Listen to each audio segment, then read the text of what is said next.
Hello again. I promised you a video, so that's what we are going to do. Okay, so we're going to make this quick because I have the free version of this. So on your screen, you should be able to see this is Japan, and this is what chapter 5 is about. So hopefully you've got your book turned open to page 30 in your text where chapter 5 begins.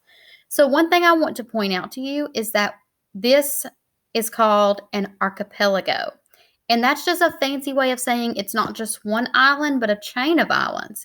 This chain of islands was formed over many years with volcanic activity in the Pacific Ocean. And this archipelago of Japan is separated from East China, what we've been learning about in chapters 1 through 4, by the Sea of Japan.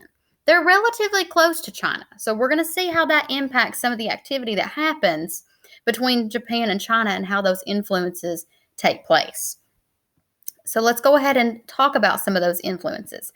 So one of the influences here is religion. And we know Buddhism and Confucianism is some of those religions that we talked about from the previous chapters. So it came to China. It was influenced from China, but also existed alongside this religion called Shinto. And that is a little bit of a different religion than what we are used to seeing. So what is Shinto?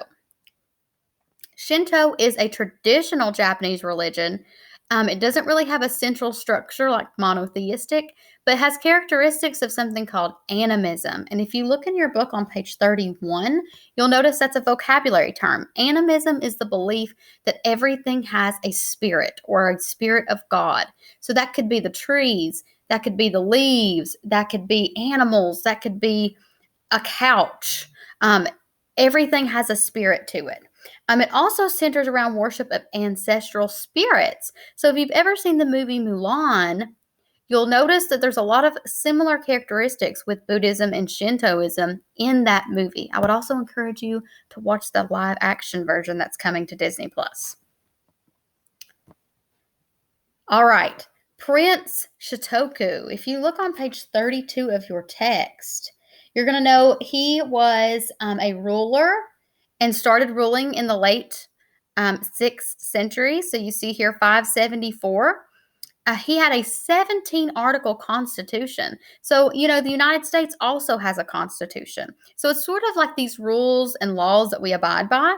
Some of the ones that are mentioned on page 32 in the blue box on your text, it values harmony, avoids quarrels. Quarrels is just a fancy way of saying arguments. It reveres the Buddha. It obeys rules set forth by your sovereign or your government.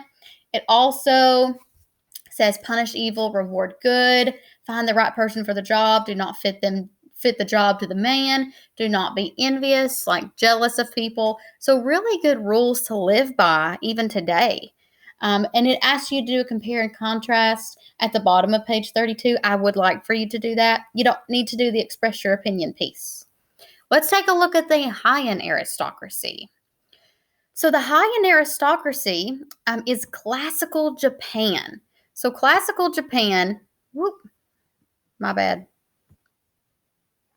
Classical Japan here, in the year 794 to 1185, this is a period of peace and prosperity. So I would say a lot of that's influenced by the outside influences like Buddhism, Confucianism, and also Shinto that's traditional to Japan. Lots of peace, prosperity, just a really good sense of community during this time. Very strong artwork and literature. So a really good period of growth towards society. Then we get into the feudal pyramid. So the feudal pyramid, it talks about, let me see if I can close this. Talks about the social order. Now, we're going to learn a lot more about this when we study the Middle Ages. But you have the emperor, who is at the top, the shogun, who's the real leader, the daimyos were the wealthy landowners, samurai were Japanese warriors, the peasants and artisans, this is the largest working class, and the lowest class were the merchants because they didn't produce their own goods.